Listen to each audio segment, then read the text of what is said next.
नमस्कार। पंचायत टाइम्स की इस फेसबुक पंचायत में आपका स्वागत है।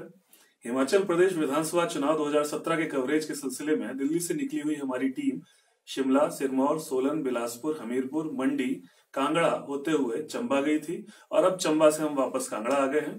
कल हमें नूरपुर में कांग्रेस और भाजपा दोनों प्रत्याशियों का इंटरव्यू करना था, लेकिन नूरपुर में दोनों के समर्थकों के बीच में फौजदारी हो गई।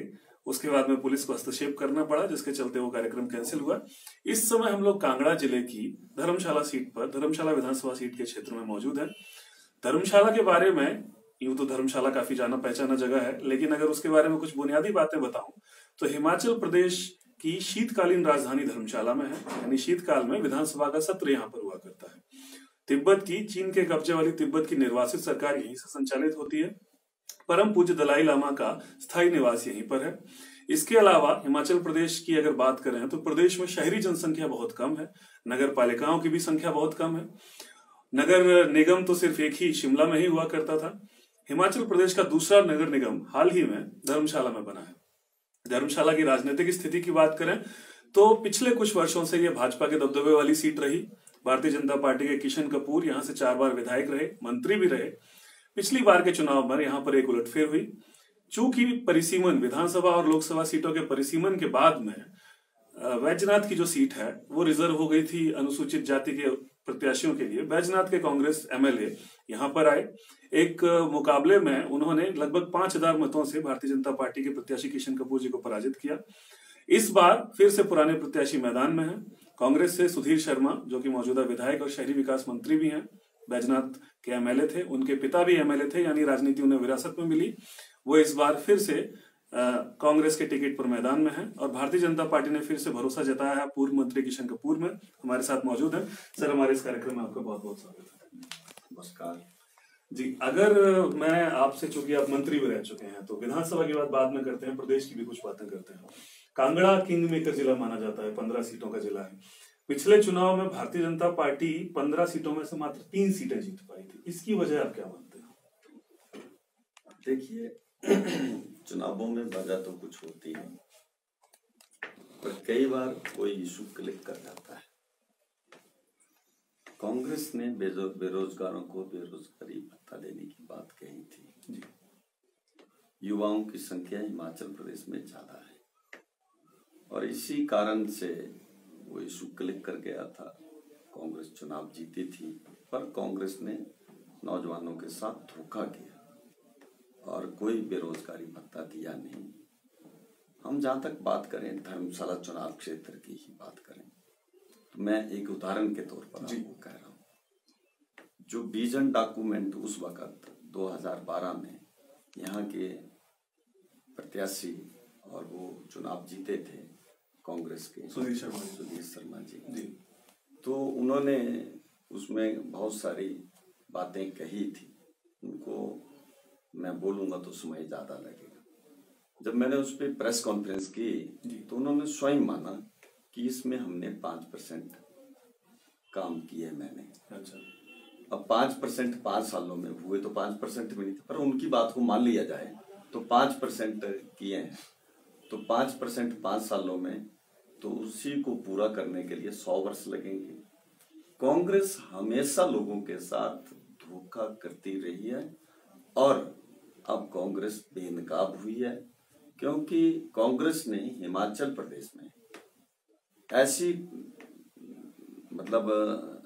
स्थितियों का निर्माण किया है जो हिमाचल प्रदेश में कभी हुई नहीं। ऐसी घटनाएं, हिमाचल प्रदेश जिसे देवी देवताओं की भूमि कहा जाता है, बहुत सारे लोग देवी देवताओं का आशीर्वाद लेने हिमाचल आते हैं। हिमाचल एक शांत प्रिय प्रदेश है और हिमाचल प्रदेश के लोगों पर बाहर के लोग बड़ा विश्वास करते हैं कि हिमाचल का रहने वाला है। जी, तो आप लॉ एंड ऑर्डर की तरफ जा रहे हैं, जो कांग्रेस के राज में लॉ एंड ऑर्डर की समस्या। तो हिमाचल प्रदेश की साखगिरी भी है और हिमाचल प्रदेश शर्मसार भी हुआ। ऐसी घटनाएं घटी जो कभी नहीं घटी। अगर मैं आपसे पूछूं कि इस बार के, चूंकि कुछ अटकलें भी चल रही थी, रिसेंटली धर्मशाला 2 वजहों से चर्चित रहा, दोनों पर बात करेंगे। पहली तो ये कि आप जिस समुदाय से आते हैं उसी समुदाय को लेकर कुछ कमेंट्स वीरभद्र सिंह के हुए थे, जिसके बाद में काफी कंट्रोवर्सी हुई थी, वो पूरा मामला क्या था? देखिए, वीरभद्र सिंह मतलब वो राजसी परिवार से हैं और वीरभद्र सिंह की मजबूरी यह है, वो अभी तक अपने आप को लोकतांत्रिक प्रदेश का मुख्यमंत्री मानते नहीं। वो अपने आप को महाराजा ज्यादा मानते हैं और लोकतांत्रिक प्रदेश का मुख्यमंत्री नहीं मानते। वीरभद्र सिंह अभी तक भी अगर उनको कहा जाए तो वो उनका मतलब तानाशाह के रूप में यहाँ बिहेव करते हैं जी। तो उन्होंने ऊना में कहा, जो तंज कसा जी, हमारे जो प्रदेश के सम्मानीय अध्यक्ष हैं सतपाल सत्ती जी, उनको ये कहा कि अध्यक्ष तो गद्दी सभा के भी होते हैं। अच्छा, मतलब हमारे समुदाय को ये कहा कि जैसे कोई कीड़े मकोड़े हैं। अच्छा, और ये गद्दी समुदाय जो है ये एसटी मतलब अनुसूचित जनजाति में आता है और ये चंबा और इस इलाके में काफी दबदबा, काफी संख्या बल है समुदाय से। देखिए मेरी बात सुनिए, चंबा पूरा जिला 5 चुनाव क्षेत्र में हम गद्दी समुदाय का काफी प्रभाव है और वहां से हमारे विधायक भी चुनकर आते हैं। तो ये काफी रिएक्शन उस समय भी हुआ था और आपको लगता है कि चुनाव में भी रिफ्लेक्ट होगा? देखिए ना, वो 5 मैं बात बता रहा हूँ आपको, 5 विधानसभा क्षेत्र चंबा के, 13 विधानसभा क्षेत्र कांगड़ा के, 1 मंडी का जोगिंदर नगर का और शिमला जहाँ राजधानी है वहां भी गद्दी समुदाय से संबंधित कर्मचारी और सेवानिवृत्त कर्मचारी लगभग 2000 वोट है। हिमाचल में जीत हार कई बार मतलब सैकड़ों में होती है। 111 वोट से यही चंबा में हाँ विक्रम जरियाल की नहीं 16 से भी जीते थे। हाँ, 16 वोट से भी जीते हैं और 1 वोट से भी यहाँ मतलब जीत हार होती है, तो इतिहास साक्षी है। तो वीरभद्र सिंह ने इस प्रकार की जो बात कही वो गद्दी समुदाय के दिल को छू गई और उसका प्रदर्शन हुआ। तो मुख्यमंत्री जी को प्रदर्शन हो गया था, शांतिपूर्वक उनका काफिला निकल भी गया था, पर उन्होंने जो लाठियां बरसाई। अच्छा, तो प्रदर्शनकारियों पे जो लाठीचार्ज हुआ आपको लगता है उसका सेंटिमेंट रह गया है? बिल्कुल रह गया, क्योंकि वो एक ही जगह प्रभाव नहीं डाल रहा है। वो इन चुनाव क्षेत्रों में 20 चुनाव क्षेत्र में जहां जहां गद्दी समुदाय है वहां उसका प्रभाव है और कांग्रेस के विरुद्ध एक वातावरण वो बना है। कांग्रेस के आपके विरोधी की बात करें तो वो शहरी विकास मंत्री थे और उन्हीं के कार्यकाल के दौरान यहाँ पर धर्मशाला में नगर निगम बना है। आप उसको उनकी उपलब्धि नहीं मानते? नहीं, उपलब्धि तो क्या मानेंगे उनकी। स्मार्ट सिटी भारत सरकार आदरणीय नरेंद्र मोदी जी ने उपहार के रूप में हमें दिया है जी, और उसके लिए प्रथम किस्त भी भेज दी, पर यहाँ विकास तो मतलब उन्होंने कोई विकास नहीं किया जी, मतलब शिलान्यास बहुत ज्यादा किए। अच्छा सर, बड़े शहरों में एक बड़ी समस्या, चूंकि यहाँ नगर निगम बन गया है, धर्मशाला काफी बड़ा शहर भी है, यहाँ बड़े शहरों की एक समस्या सॉलिड वेस्ट मैनेजमेंट की होती है, कूड़े और कचरे की समस्या होती है। हिमाचल में कई जगहों पर देखने को मिल रहा है। उस दिशा में कोई आपके दिमाग में कोई योजना, कोई प्लान? देखिए मेरी बात, हमारे दिमाग में बहुत सारी योजनाएं और हम करेंगे भी। जब मैं शहरी विकास मंत्री था तो धर्मशाला निगम। अच्छा, आप भी शहरी विकास मंत्री थे, तो ये इस सीट से विधायक शहरी विकास मंत्री बना करता है? नहीं, वो मैं था, उस दिन मेरे पास रहा था जी।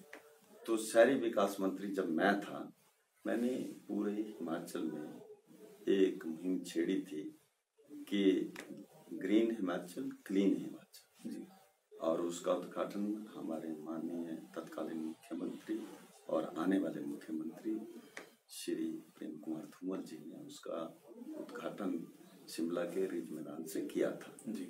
और स्वयं मैं सभी नगर परिषद में जाता था और वो सफाई व्यवस्था को देखता था और खुद भी कई बार हमने गंद उठाया है। कई जगह तो गंद शहरों में कई बार जो लैट्रिन है वो खुद हमने साफ किया। मैंने कार्यकर्ताओं के साथ में पार्टी के नेता जाके सफाई की? बिल्कुल। अच्छा। और वो अधिकारी और कर्मचारी भी होते थे जी। धर्मशाला को उस समय फर्स्ट प्राइज मिला था सफाई पर। अच्छा। नगर निगम नगर परिषद धर्मशाला को जी। तो अब तो सफाई व्यवस्था यहाँ आप देख सकते हैं, सफाई व्यवस्था तो मतलब है ही नहीं, जगह जगह गंदगी के ढेर हैं। एक मतलब इस अभियान के लिए भारत सरकार ने स्वच्छता अभियान में यहाँ की सरकार को, धर्मशाला नगर निगम को 7 करोड़ रुपया दिया था। इन्होंने अंडरग्राउंड डस्टबिन लगाई और उसमें 10% पैसा खर्च हुआ, बाकी 90% पैसा गड़बड़ हुआ और वो उसमें घोर भ्रष्टाचार हुआ है और यहाँ की वो हर आदमी को पता है। आखिरी बात अगर मैं आपसे पूछूं तो ये कांगड़ा जिला जो है ये शांता कुमार जी का स्ट्रॉन्ग होल्ड माना जाता है। वीरभद्र जी को धूमल जी को मुख्यमंत्री घोषित कर दिया गया। आपको नहीं लगता इसका थोड़ा नुकसान हो गया? ऐसा कुछ नहीं। हिमाचल प्रदेश में भारतीय जनता पार्टी एकजुटता के साथ चुनाव लड़ रही है और शांता कुमार जी भी प्रचार में लगे हुए हैं। शांता कुमार, धूमल ये तो कांग्रेस की क्रिएशन है। अच्छा, ऐसा कुछ है नहीं। कांग्रेस का कुनबा बिखरा हुआ है जी। कांग्रेस में जितने लोग हैं वो सभी अपने आप में नेता है और सभी मुख्यमंत्री बनना चाहते हैं। तो पिछली बार 3 सीट थी, इस बार कितनी सीटें आप लोग कांगड़ा में जीत रहे हैं? कांगड़ा में 7% सीटें, 15 की 15। तो ये थे भारतीय जनता पार्टी के प्रत्याशी, पूर्व विधायक और पूर्व मंत्री किशन कपूर जी। हिमाचल प्रदेश विधानसभा चुनाव से जुड़ी हुई बाकी खबरें हम यूं ही आप तक लेके आते रहेंगे। यदि आप हमारा Facebook page PT Himachal like करेंगे तो नोटिफिकेशन स्वतः आपके पास आते रहेंगे। हिमाचल चुनाव और हिमाचल से जुड़ी हुई बाकी खबरों के लिए यूं ही देखते रहिए पंचायत टाइम्स। नमस्कार।